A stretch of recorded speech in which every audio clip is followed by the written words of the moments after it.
Metal bites into small flesh, while breath hangs white in the cold, and the forest hush feels like a verdict waiting to be delivered.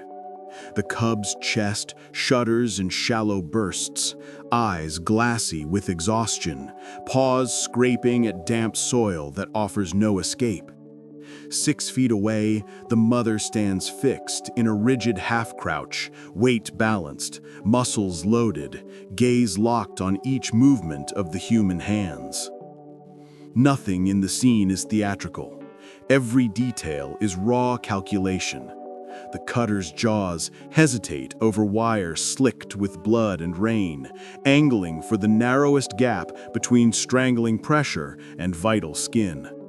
A heartbeat punches through ribs like a drum, then steadies into deliberate cadence. The air tastes metallic from rust and iron. The truck's far-off engine ticks as it cools on the road, a faint reminder of rules left behind. Everything narrows to steel, skin, and the silent bargain that decides who survives this minute. Long before the wires bite and the trembling hands, there was asphalt shining beneath an overcast sky and tires humming a workday rhythm. The road ran empty through miles of dark timber and pale shoulder gravel, the kind of afternoon that blurs into a calendar no one keeps. A curve opened to a straightaway, and a shape stood in the center lane, unmoving, heavy, deliberate. High beams cut through mist and returned a dull blink of amber eyes above a black mass. The truck decelerated to a quiet idle, brake heat breathing in subtle waves. The bear held ground, chest rising, head squared to the grill, as if the highway itself had become a threshold. Familiar rules suggested waiting, hunking, passing wide. None of those options fit the stillness that followed. The air thinned around the moment until nothing existed but road paint, wet tar, and a stare that refused to move first. Protocols stacked up like traffic cones in the mind. Remain inside, notify authorities, keep distance, avoid engagement, preserve safety. A call reached a distant office where measured voices turned behavior into guidelines and risk into time estimates. Stay put, do not approach, assistance en route. The words carried the weight of experience and the caution of liability, both designed for ordinary encounters that end with wildlife slipping back into trees. On the pavement, the minutes stretched and fractured. The bear did not forage, did not cross, did not retreat. The stance suggested something unresolved beyond the shoulder, a purpose anchored deeper than asphalt. The engine's idle ticked like a metronome for patience, but another tempo built underneath, an urgency that refused a comfortable ending. The decision point arrived without ceremony, as quiet as a breath held too long. Safety made a case. Necessity made another. The door latch clicked, and the road gave way. Boot soles met gravel with a crunch that sounded louder than the sky. Air shifted from conditioned cab warmth to damp resin and exhaust, a junction of human habit and wild threshold. A coiled rope hung from one hand, a heavy flashlight from the other. Tools chosen without heroics, only stubborn practicality. The bear backed a measured pace, not fleeing, not charging, calibrating distance with a precision that felt deliberate. The truck's hazard lights pulsed like a heartbeat behind, throwing brief orange on wet stones and fender chrome. The shoulder faded into brush, and the ditch rose in a slick slope of mud and crushed roots. Each step registered consequences that could not be undone. The road's pale stripes ended at the forest edge, replaced with flattened needles in a faint track nobody had planned. The line between watching and acting had been crossed, and the trees accepted the choice without commentary. Inside the timber, sound changed shape. Wind softened and water dripped from fir tips into dark soil. A clearing no bigger than a parking space held the problem, like a snare set in a sentence. The cub lay canted against a sapling, neck pinned by a steel loop that tunneled through fur and skin, leg cinched in a second bite of wire twisted to a buried anchor. Breath came ragged, eyes dulled by fatigue rather than panic, movements restricted to small, helpless circles. The mother's orbit tightened and loosened in careful increments, reading every shift in posture and angle. Rust stained the bark where cable rubbed, and the dirt showed grooves of repeated struggle. There was no mystery left to solve, only physics and pain. The situation offered no safe route, no backup plan, only a calculation measured in centimeters and seconds. The forest watched with the patience of consequence. The body delivered primitive warnings and bright signals. Cold ripple along the spine, heat in the palms, vision narrowing to a tunnel framed by fur and steel. Training argued for distance and authorities. Instinct pressed toward immediate relief. The mother's breath pulsed in low intervals, a baseline hum within reach of catastrophe. Every move required accounting. Hands must stay below the eyes, shoulders angled, knees set to pivot without turning aback. The cub's airway showed the cost of delay in a wobble between inhale and collapse. Tools weighed different in this context. The cutter felt like a confession, the rope like a compromise, the flashlight like a club no one wanted to use. Time subdivided into micro-decisions, each one either de-escalation or ignition. The sum resolved into a choice that refused algebra. The only path forward ran through risk, and the ledger would be balanced by outcome alone. The cutter's jaws found the thinnest margin where wire pierced hair and pressed into swollen skin. A slow squeeze closed steel on steel, teeth aligned, leverage building like a tide. The cable strands surrendered with a tight metallic pop, and the trapped loop loosened just enough to slide free of the throat.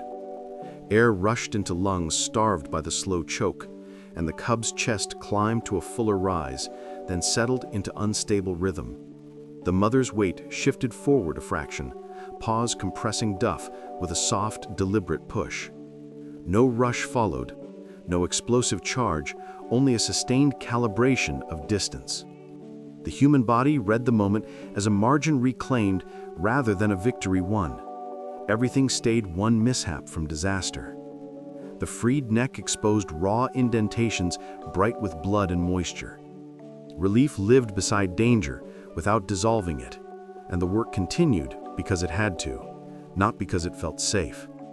The second loop had buried itself in swelling and grit, a tourniquet of twisted cable biting into the foreleg above the joint.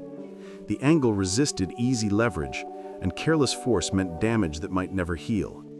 Fingers mapped the path of steel beneath slick fur, locating the twist where pressure could be bled without slicing into bone. Each microcut shaved resistance, turning a rigid trap into strands that could be worked free. Pain announced itself in a brief convulsion, then eased into trembling stillness. The mother adjusted position again, closing the angle, studying hands that never paused long enough to look afraid. When the last fragment released, the cub pulled the limb tight to chest, breath fluttering in a pattern that sounded new and workable. The forest exhaled a damp, cool draft across skin and fur, as if the trees had restored a balance they had not requested to begin with. Before the standoff, the route looked like any other late-season haul through timber country. Miles of cargo strapped true, fuel gauge steady, schedule loose enough to forgive a slow hill. The cab smelled of coffee gone bitter and sun-warmed vinyl, a traveling room tuned to steady, unremarkable hours. Mile markers passed in small victories, each one an echo of countless earlier runs. The mind turned over ordinary problems in quiet cycles: tire wear, brake temps, a soft vibration near the sleeper berth that could wait a week. Roadside reflectors winked out of mist, and the radio surrendered to static that sounded like rain. Nothing predicted a bearer of interruption stepping onto the painted centerline. Nothing warned that a rulebook would feel obsolete at the edge of a ditch. The ordinary day ended the moment it collided with a will stronger than habit and a need older than caution. September weather shifted with unhelpful timing, laying a quilt of cold fog across the basin and softening the sound of everything mechanical. Visibility drew inward until the world shrank to 2 lanes and a corridor of gray trees. Headlights returned to glare that flattened distance and hid meaning. The road emptied of other travelers, leaving the hum of tires and the intermittent crackle of a radio that could not outrun the hills. A darker shape condensed inside the fog and held its form against the approach, refusing the language of horns or light pulses. The air cooled further when the truck rolled to idle, and condensation painted the grille. On the shoulder, puddles filmed over with a skin of wind-shivered water. The atmosphere carried the quiet pressure of weather that nudges decisions toward caution. In the center of that pressure, something refused to yield, the first signal that rules would bend before the hour ended. Through the fog, the outline resolved into solid weight and presence, not a trick of headlights or drifting vapor. The bear stood broad across both lanes, head high, chest expanding in deliberate rhythm. Steam lifted from her coat each time she exhaled, a living figure carved from shadow and will. The reflective paint on the road shimmered beneath her paws, wet and bright, giving the illusion she floated on light. No motion suggested aggression. Her stance resembled endurance, the posture of something unwilling to leave. Inside the truck, machinery hummed. Wipers whispered across dry glass, and the driver's breath timed itself to the creature's. In a landscape stripped of sound, her refusal became the loudest element.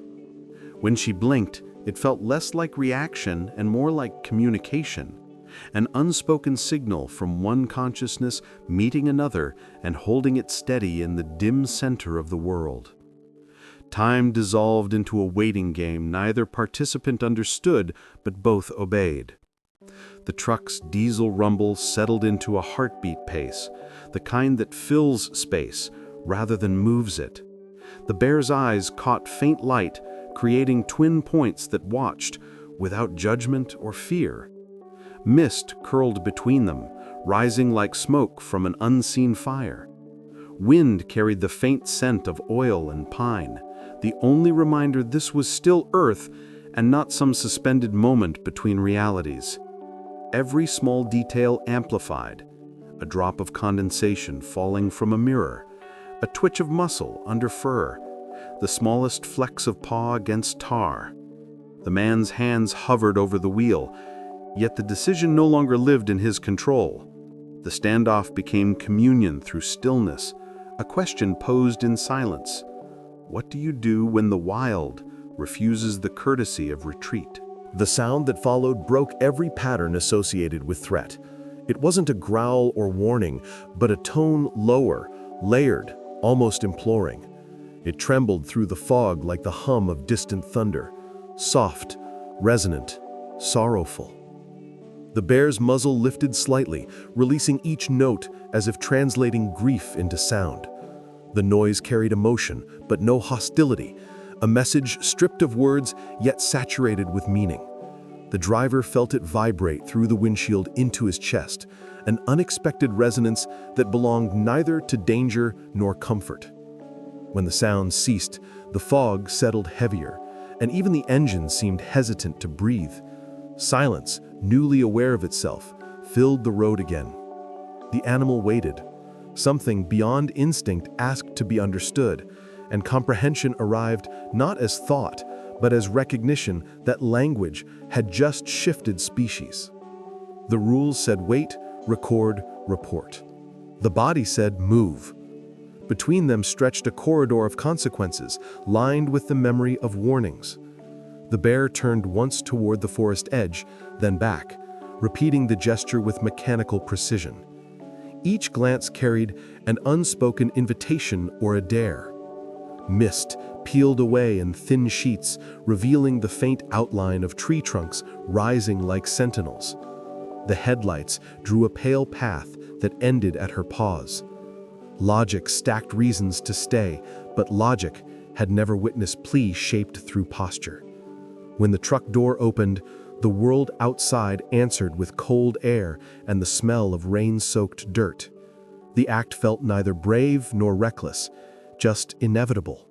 The kind of inevitability that starts as empathy and ends in evidence in a story no one will believe without proof. As the bear retreated toward the tree line, she paused once more and looked over her shoulder. The gesture carried deliberation, not curiosity. Behind her, the forest waited with a darkness dense enough to swallow headlights whole. Somewhere inside that shadow lay a purpose, invisible yet magnetic. The road's white stripe curved out of view, a line between two worlds. The driver stepped closer to the edge and felt the texture change from pavement to soil, a boundary measured more by trust than geography. The air thickened, laced with resin and damp decay. Nothing moved except the bear's slow turn and the distant rhythm of raindrops. For a heartbeat, she seemed unreal, part legend, part mistake. Then she exhaled sharply, a single plume of vapor against the fog, and turned inward. The invitation was complete, and the human followed it as if commanded by gravity. Light bled quickly in the trees. The glow from the truck diminished to a dull shimmer behind, swallowed by trunks and mist. Each step forward reduced human certainty, replacing it with an awareness shaped by scent and texture. Wet bark, moss, unseen water. The bear moved ahead in heavy silence, deliberate in pace, pausing often to glance back. She navigated without hesitation, threading through a natural labyrinth that seemed to acknowledge her passage. Leaves clung to boots, branches brushed against shoulders, air thickened with the smell of iron and rain. The path grew steeper, marked by prints pressed deep into mud, one set massive, the other smaller, uneven. Somewhere close, faint breaths struggled against metal constraint. Every instinct screamed of exposure, yet turning back felt like betrayal.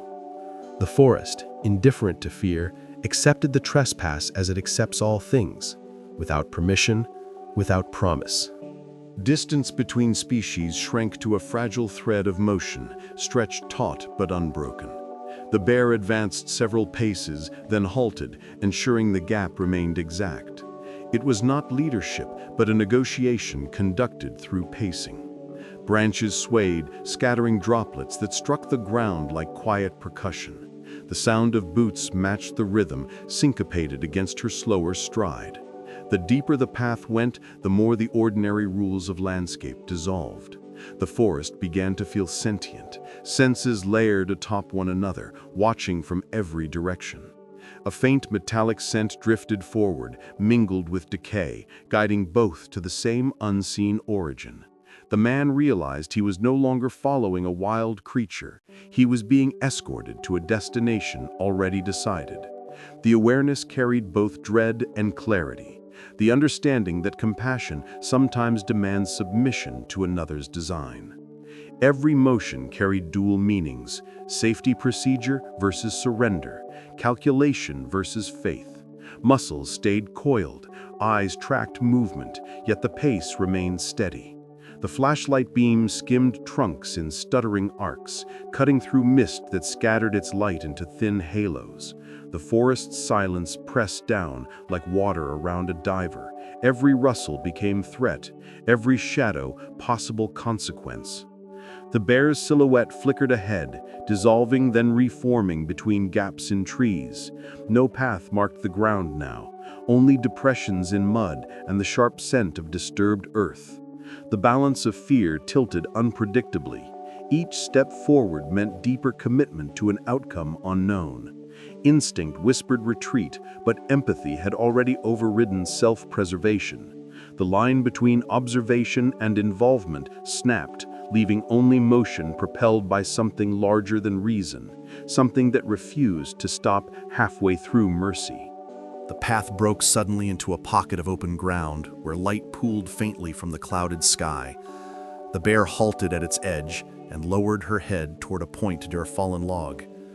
There, half concealed by ferns and leaves, the cub struggled in near silence. Wire glinted once, enough to tell the story. The clearing smelled of rust, blood, and rain-soaked wood. The mother stepped aside, chest heaving, eyes locked on the human shape behind her. The cub's paws beat weakly at soil already clawed bare from futile escape attempts. Surrounding vegetation bore marks of her earlier efforts: claw gouges, uprooted moss, splintered branches. The entire space held its breath. The moment's geometry positioned the participants in an equation too precise for randomness. Predator, protector, and witness converged under a single unspoken demand: end this suffering before the forest reclaims what the wire has claimed first. Understanding arrived fully formed, bypassing disbelief. The trap was human-made, twisted cable anchored to a root, the kind set by unseen hands and forgotten. The cub's labored panting measured the margin between life and loss. The bear's eyes shifted from the wire to the man, reading intention without needing translation. The situation condensed to elements simple enough for universal language: pain, urgency, capacity to change outcome. Tools came out by reflex, motion smooth from years of manual labor. The clearing held a new kind of silence, not emptiness but expectation. Moisture clung to skin, turning breath visible. The cub's gaze caught faint light, steady but fading. Somewhere beyond fear, the man's purpose aligned with the bear's need. The world reduced to wire and willpower. No audience, no applause, just the weight of responsibility that passes briefly from one species to another before the forest decides whether to allow redemption. The cub's shallow breaths struck like a metronome counting down seconds. The smell of blood and metal turned the air sharp enough to taste. The man measured every motion against the distance separating him from the mother. Her shoulders twitched, eyes fixed on the trembling fur and the foreign tools gleaming in human hands. The equation of trust changed with each second that passed. One misread gesture could rewrite the scene into violence. The cub's pulse fluttered visibly at its throat. He anchored his focus to small mechanics: angle of blade, direction of tension, depth of cut, shutting out the pounding of his own heart. The forest's damp quiet thickened until even insects refused to move. Every action balanced between compassion and catastrophe. Then the first strand of wire parted beneath pressure, releasing a faint, metallic cry that echoed like a promise too fragile to hold. The mother's response to the first cut wasn't attack, but withdrawal by inches, a recalibration that stunned logic. She stepped back, head low, nostrils flaring as if confirming scent rather than planning assault. Muscles stayed coiled, ready to strike if need demanded, yet her posture spoke of hesitation, not rage. The human interpreted that half-step as allowance and proceeded with slow precision. The cub shifted weakly, eyes rolling toward the figure that now hovered close enough to touch. Tension rolled through the air in invisible waves.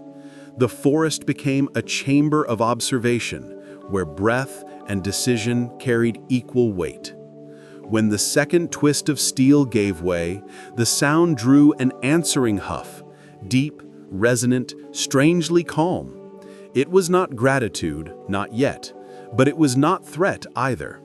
The silence that followed registered as comprehension, a shared understanding that fear would not define the next motion. Blood pooled dark beneath the cub's leg, mixing with rainwater into thin rivulets that traced the grooves of disturbed soil. The man repositioned his knees to balance against slick ground, tools resting across his thigh. Every minor noise, snap of twig, hiss of breath, measured risk. He studied how the steel entered flesh, the impossible proximity of bone, and mapped a route for removal that would minimize damage. Across the clearing, the mother's gaze narrowed, not predatory, but calculating. She understood enough to stay, and that awareness carried its own gravity. Drops of moisture clung to fur, refracting what little light filtered through the canopy. The cub's eyes blinked slowly, fighting exhaustion. The air pressed down like an unseen hand. The moment before the final cut held its own heartbeat, a pause inside courage where even the forest refused to interrupt. A slow breath steadied trembling fingers as pressure built against the cutter's hinge.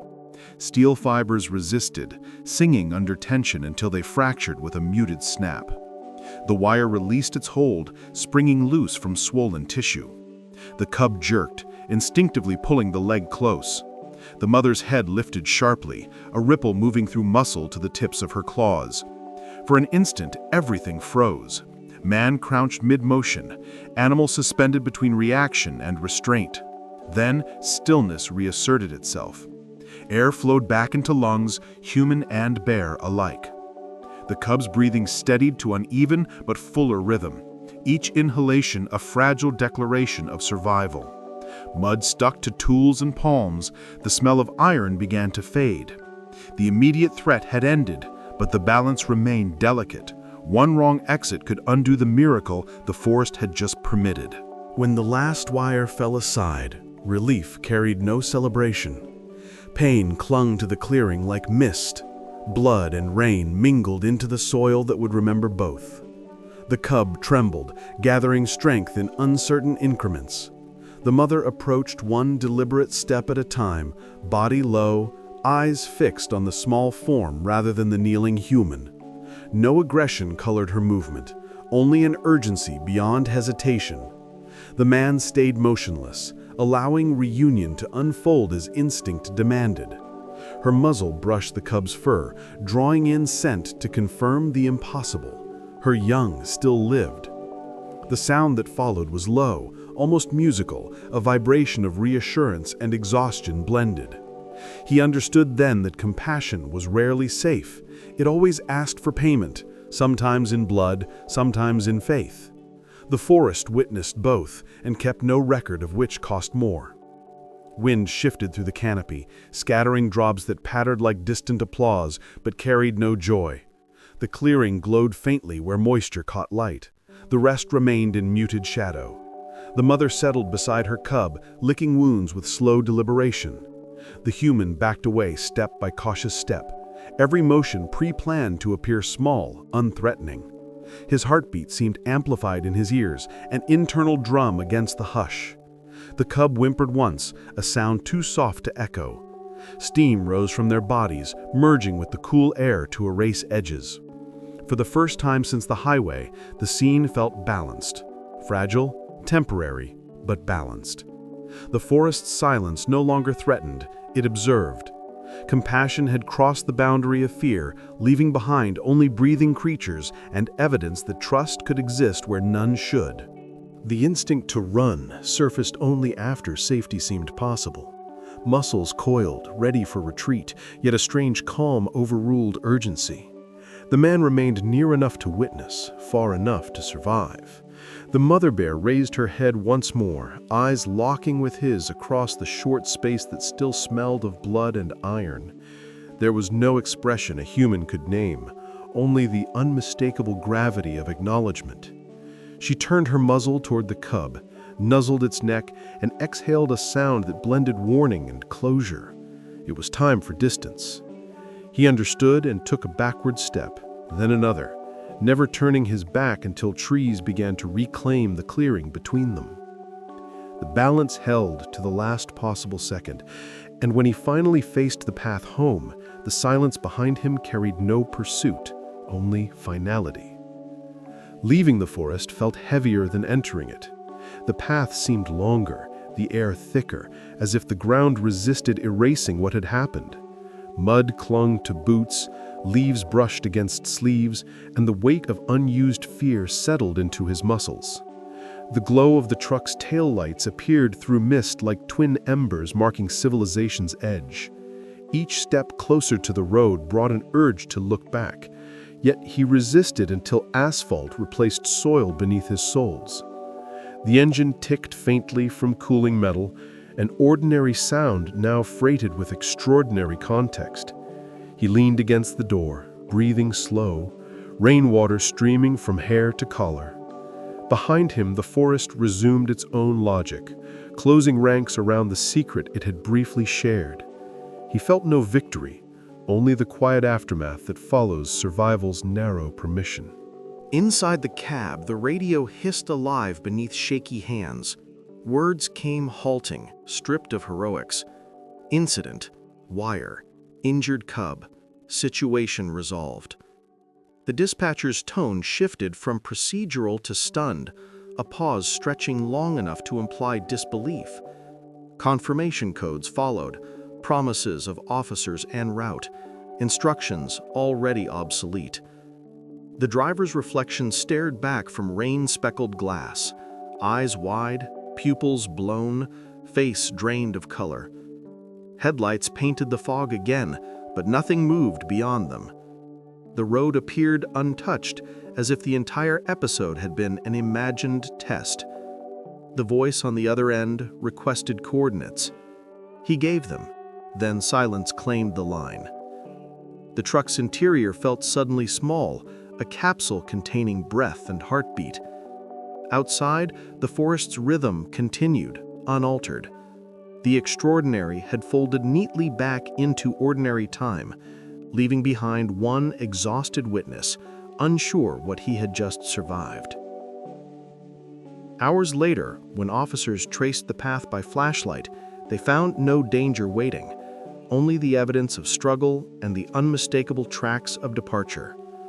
The bear had returned to her cub before dawn's gray light filtered through trees. Prints in wet soil showed a circular path. Approach, pause, nuzzle, leave. The trap lay twisted, fragments of cable scattered like shed skin. Rain diluted blood into faint rust-colored stains already fading. Nothing about the clearing declared heroism. It spoke instead of necessity fulfilled. The human footprints stopped short of the densest brush, respecting a boundary that could not be crossed twice. Somewhere beyond the radius of light, the two animals rested, invisible but alive. Nature had resumed its cycle, with no applause, no audience, just a mother, a child, and a silence that would hold their story longer than memory could. When the adrenaline ebbed, fatigue struck like gravity reclaiming a body too long suspended. The hands that had held cutters now shook without command, fingers slick with rain and blood, trembling over the steering wheel. Every muscle began to record the strain, releasing it in slow waves. The forest receded in mirrors, replaced by a blur of mist and headlights. The driver's pulse still raced faster than the truck's idle, but the mind began its rewind. Each glance from the bear replayed in sharper detail, every second of silence amplified. He drove aimlessly for miles, unable to decide between distance and return. Night fell heavy, stars unseen behind weather thick with memory. When the first streak of lightning rolled across the sky, it illuminated nothing heroic, only a man aware he had stepped into another creature's grief and been allowed to leave alive. The weight of that permission sat colder than the rain. Sleep came in fragments, fractured by images of amber eyes hovering at the edge of darkness. They followed him even after the windshield blurred with rain, reflecting back whenever he blinked too long. In memory, her gaze held neither rage nor submission. It was evaluation, ancient and clinical, as though he had been measured and found momentarily useful. The image clung through dawn's pale wash, imprinting on thought until even the landscape seemed to share its color. He understood now that the line between fear and reverence was thinner than instinct admits. The stare had not been menace, it had been calculation. And in that assessment, trust had existed for one suspended breath. The memory refused to soften. It lived as both gratitude and warning. Once you have been seen by the wild and spared, you never return entirely to belonging among humans again. When dawn finally broke, the forest glistened under dew like 1,000 tiny mirrors. From the ridge, he could see the clearing faintly, a hollow scar amid the darker canopy. No movement stirred there, yet the silence felt sentient, watchful. The notion of gratitude from a wild creature sounded absurd in daylight, yet something within resisted dismissal. The bear's final sound had carried tone without language, a low vibration that felt closer to recognition than instinct. It replayed now through memory as a hum beneath heartbeat, subtle but unshakable. The mind sought logic, but logic could not describe the exchange of trust measured in glances. Gratitude, if that word applied, was mutual, a silent treaty between necessity and empathy. The wilderness offered no applause, only equilibrium restored. Still, the human heart misread that quiet balance as a thank you, because it needed to believe the risk had meant something larger than survival. By afternoon, the highway lay behind him in a ribbon of fading asphalt. Every mile created separation, yet each turn of the tires deepened the sense of unfinished connection. The cab smelled of damp clothing and metal. Echoes of the forest carried like scent memory. Civilization reappeared gradually. Signs, fences, utility poles, and each symbol of normalcy felt foreign. When he finally parked at a roadside diner, the hum of human voices sounded too sharp, too fast. Coffee steamed, plates clattered, laughter broke in careless bursts, all of it out of sync with what he had left behind. On his skin lingered the faint odor of pine resin and blood, proof of proximity to something primal. The separation felt necessary, but also like exile. The wilderness had dismissed him, yet it had not released him. The road led away, but the silence of that forest traveled with him unseen. When the report reached dispatch logs, it arrived stripped of awe and reduced to facts.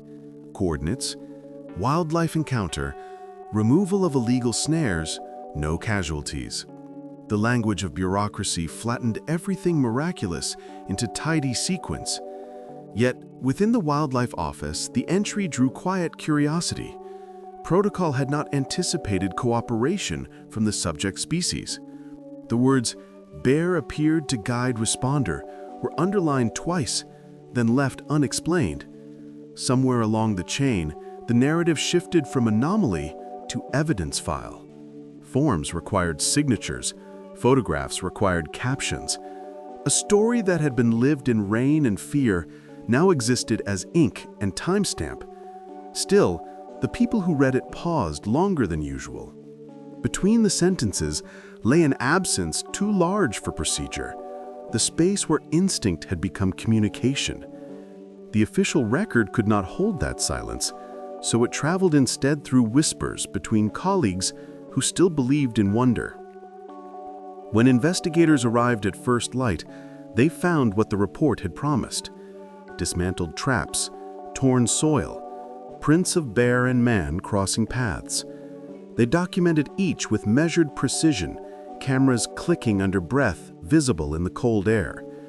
One ranger, kneeling near the broken snare, noticed the impressions of two paws side by side, large and small, pressed deep before vanishing toward denser cover. No blood marked the final tracks. The forest floor already showed signs of healing. Leaves had fallen overnight, veiling evidence beneath a soft layer of gold and decay. The ranger paused before photographing, overcome by the sense of witnessing aftermath rather than crime scene. The air felt charged, reverent. When wind moved through the trees, it carried faint traces of something not easily named, perhaps the residue of understanding exchanged between species. The camera clicked anyway, but the image captured only surface, never meaning. Later that morning, the wildlife team convoy rolled in with quiet engines. Among them was Ranger Tessa Vaughn and her canine partner, Mac, trained for detection but attuned to nuance. Mac leapt from the vehicle with disciplined energy, nose immediately testing the damp wind. His movements drew invisible lines across the clearing, following residual scent of metal, fur, and fear. Each find marked a buried snare or fragment of wire, evidence of illegal craftwork now outlawed by implication. Vaughn watched silently, logging coordinates, her expression a mix of professional focus and something deeper. She had seen accidents, not pleas. Today felt different. Mac's low growl when he located the final wire carried neither aggression nor alarm. It sounded like recognition, the echo of a place where survival and compassion had briefly coexisted. The ranger looked out into the trees and understood they were standing on the seam between order and miracle. The investigation built itself from residue, photographs of twisted wire, cast molds of paw prints, samples of soil tinged with blood. None of it could reproduce the tension that had filled the clearing hours before. Reports compiled measurements, not meanings. Max circled again, nose low, tail stiff, locating another faint metallic odor under a fallen branch. When the fragment surfaced, corroded and small, it completed the map of entrapment. 4 snares, all human-made, all left to rot in secrecy. Vaughn recorded the data, though her gaze lingered on the symmetry of tracks, human footprints leading in and out without sign of panic. That detail unsettled her most. She had read of interference gone wrong, rescues that ended in mauling, but nothing like this.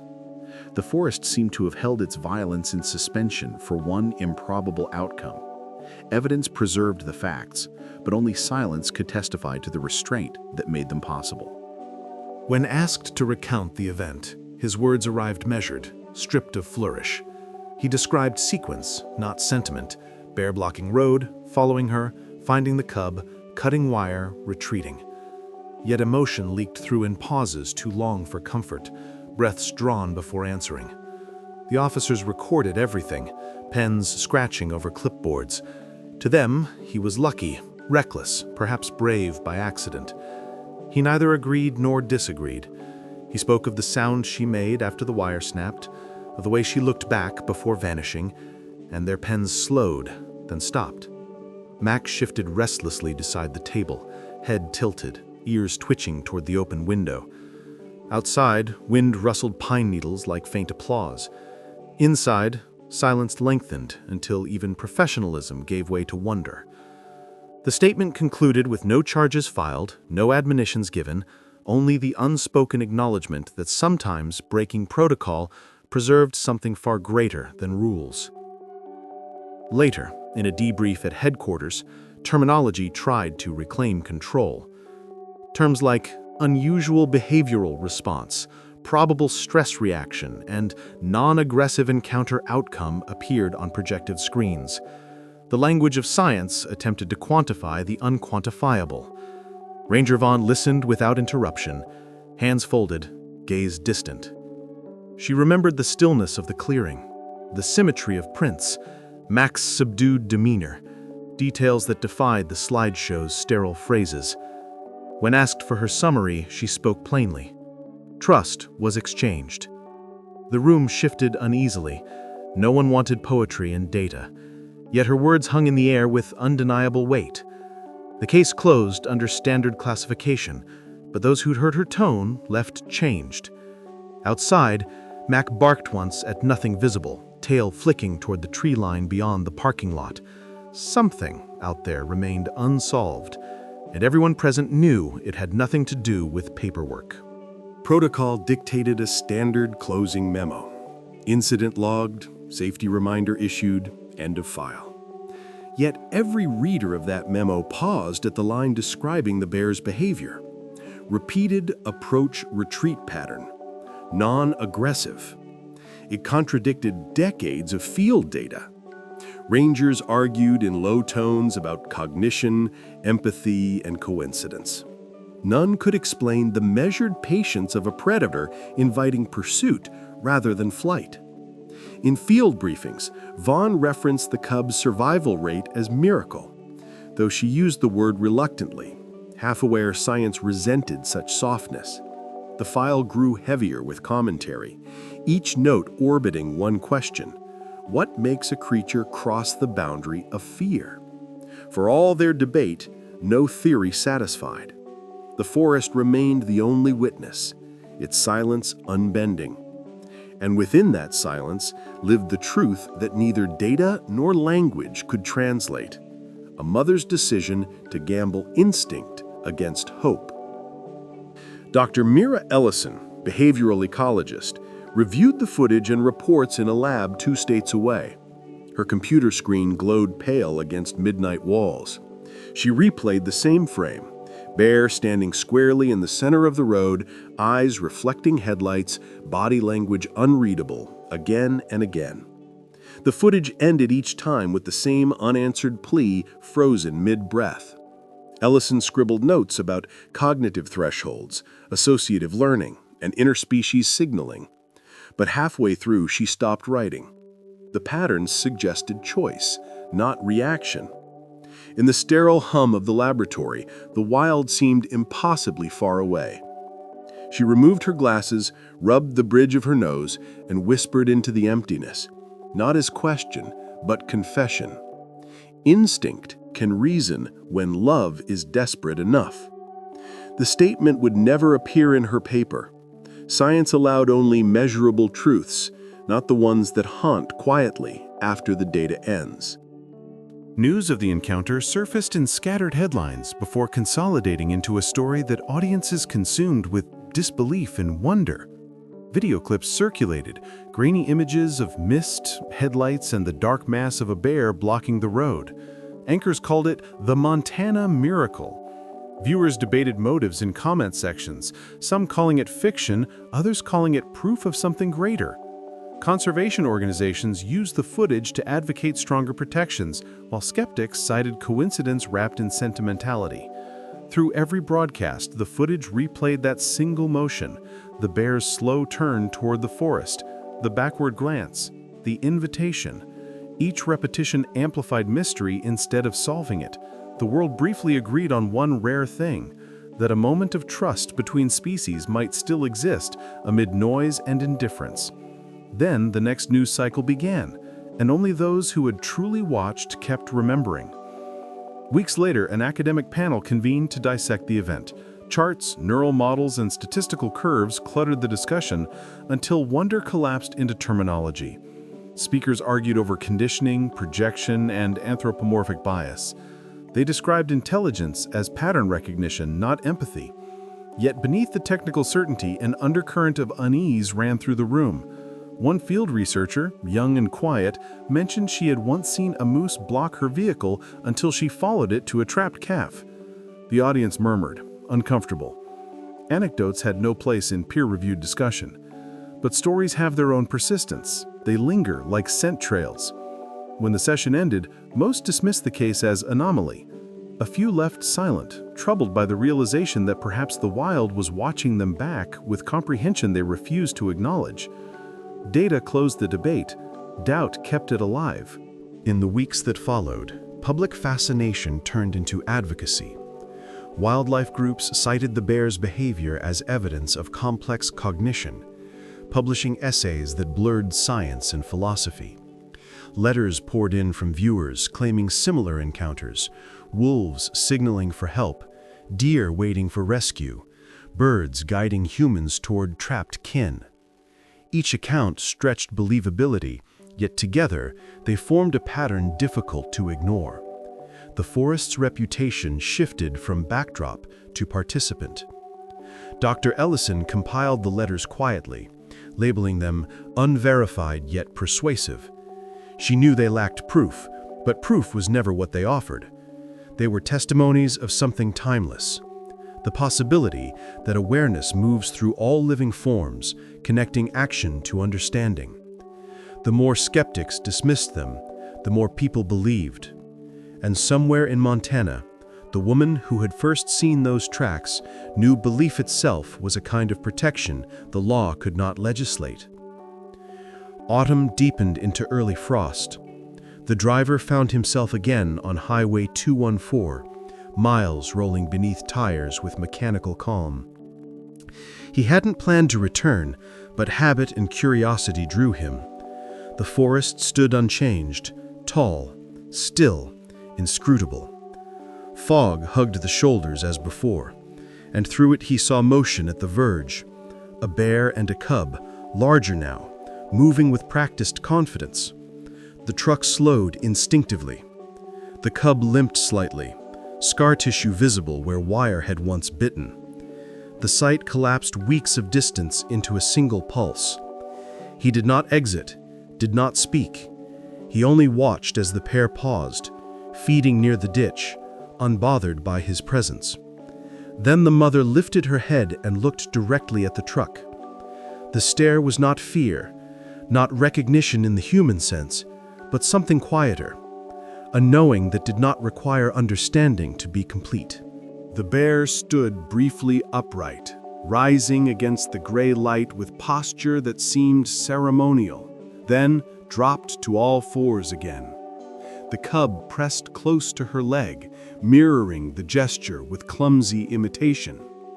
The driver's chest tightened.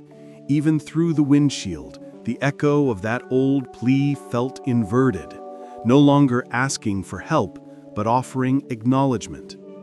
For a moment, traffic ceased to exist, the world reduced to mutual observation across decades of instinct. Then the bear turned and vanished into trees, soundless as mist. The truck idled, exhaust drifting like ghost breath. He sat unmoving, aware he'd just witnessed continuity, a loop closed without words. Memory and present folded into one seamless instant where gratitude replaced fear. When he finally shifted into gear, the road felt less like escape and more like belonging, as if the wilderness had quietly accepted him into its unspoken history. Long after the encounter, that brief exchange haunted him in the gentlest way. Each time he drove that stretch, he looked for her, though reason insisted she had moved on. Yet certain nights, headlights would catch paw prints along the shoulder, fresh and unhurried. He began leaving offerings without admitting it, water bottles placed near the mile marker, bits of apple on the guardrail. Whether the bears ever found them didn't matter. The act became ritual, acknowledgement to something greater than coincidence. He noticed small details again, frost patterns on leaves, the pitch of ravens' calls, how wind carried scent from pine to asphalt. The border between his world and theirs blurred into awareness instead of fear.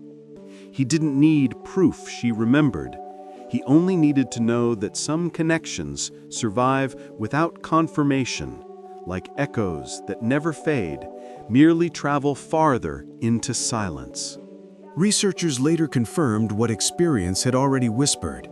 Bears possess remarkable long-term recall, capable of recognizing scent, territory, even vehicles associated with key events. The data arrived through tracking collars and controlled observation, yet none captured the emotion that had accompanied that roadside meeting. Charts measured cognition. They couldn't graph recognition that felt spiritual. Wildlife journals published findings on behavioral adaptation post-human contact, focusing on pattern retention, not gratitude.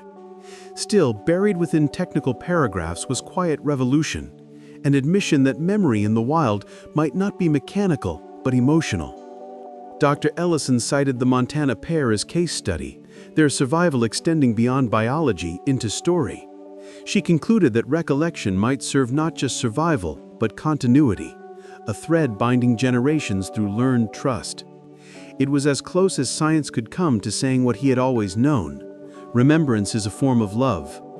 That winter, snow returned to the basin, draping the forest in white silence. On a late evening run, headlights swept across the familiar clearing. No movement stirred, yet something intangible filled the air. Recognition without presence. The man parked and stepped out into falling flakes, each one a fragment of the season repeating itself. He stood at the roadside listening to the hush that follows understanding. Somewhere beyond vision, the mother and cub continued their lives unobserved, thriving because of a moment when fear yielded to trust. The forest exhaled softly, branches bending under snow's patient weight. No sound of engines, no trace of violence. Only a fragile peace earned years before. He realized then that miracles don't always announce themselves. Sometimes they endure as quiet memory shared between species, existing only in pauses like this, where even breath dares not disturb what the world finally got right. Months after the footage reached the world, the state legislature convened on an unremarkable morning. Among budget lines and fisheries reports lay a single clause: prohibition of wire snares within wildlife corridors. It passed without debate, propelled by a public newly sensitive to suffering once invisible. They named it informally the Bear Cub Act. For the driver, it was an outcome both distant and deeply personal, proof that compassion could alter law as effectively as protest. The vote made headlines for a day, but in the forests it meant something quieter, a measure of safety restored. Metal traps vanished from the undergrowth, replaced by camera posts and monitoring signs. Where pain had once waited unseen, only wind moved now. The wilderness had been granted space to breathe again, not by conquest, but by empathy, an achievement that would never appear monumental except to the lives it silently spared. In her evening reports, Ranger Tessa Vaughn noted compliance rates, enforcement numbers, and new trap removals. Yet each time her pen paused, she thought of the man's trembling hands and the mother bear's calculated stillness.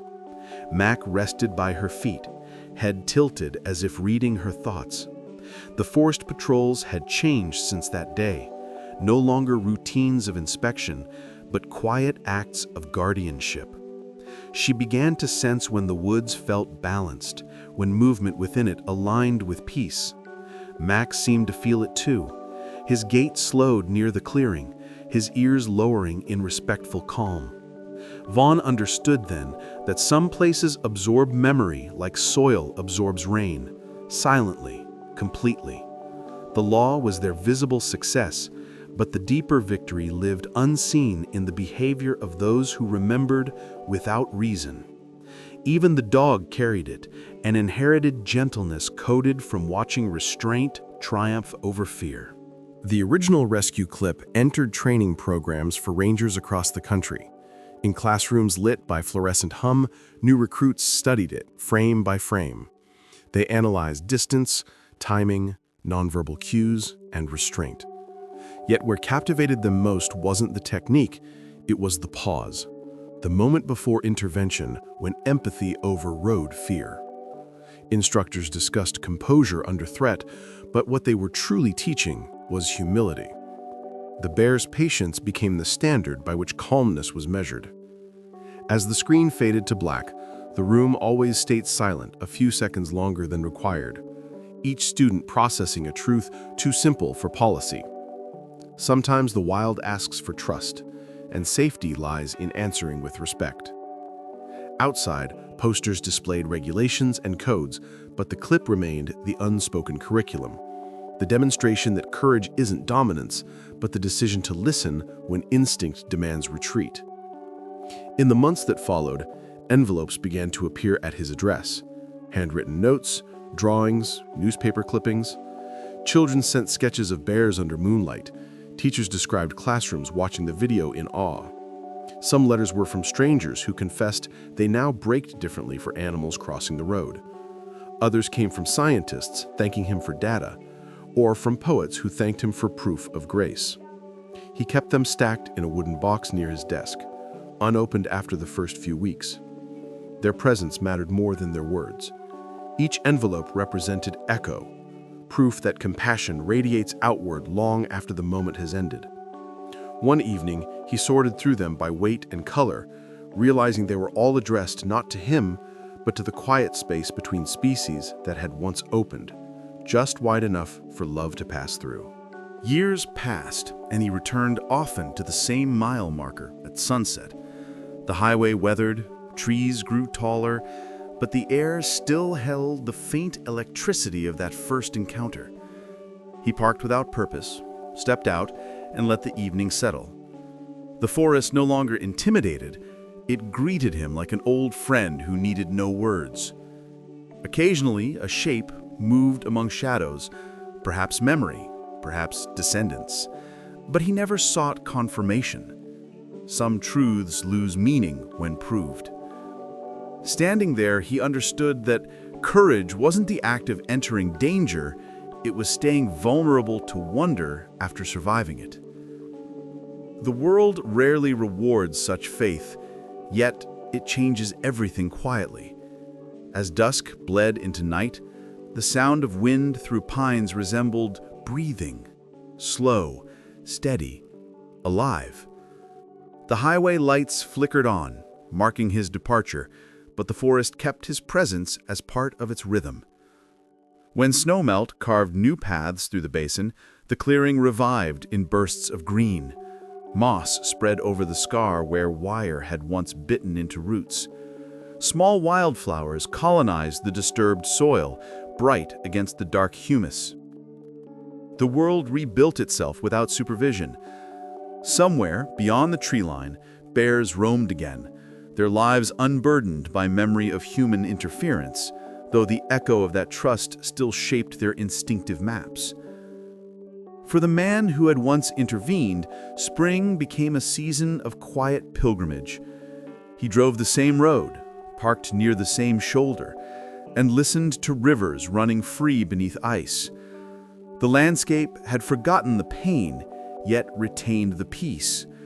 Proof that nature heals not by erasing history, but by folding it into renewal. Life had resumed its rhythm, the miracle endured, disguised as ordinary persistence. At night, he sometimes stopped with headlights off, letting darkness reclaim its dominance. The silence wasn't empty. It was layered, branches shifting, water whispering beneath snow crust, faint sighs of nocturnal breath. In that texture of quiet, he felt the echo of what had once happened here, a resonance almost tactile.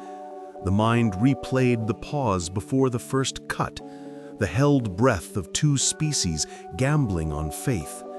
That silence became his meditation, a reminder that the absence of noise often holds the loudest truths. The wild did not need his words, it needed only his awareness. Standing beside the cooling engine, he realized he was not observing anymore. He was participating in the ongoing equilibrium. When he finally turned the key and drove away, even the sound of tires on gravel felt reverent, like closing a sacred text without disturbing its meaning. One morning, after a light storm, he found tracks pressed into fresh powder. 2 sets, side by side, one large, one smaller. They curved from forest edge to highway shoulder and back again. The sight pulled a smile he hadn't felt in years. He crouched, tracing outlines with gloved fingers, noting the stride's steadiness, the lack of limp. Somewhere out there, the cub was grown, carrying forward both scars and survival.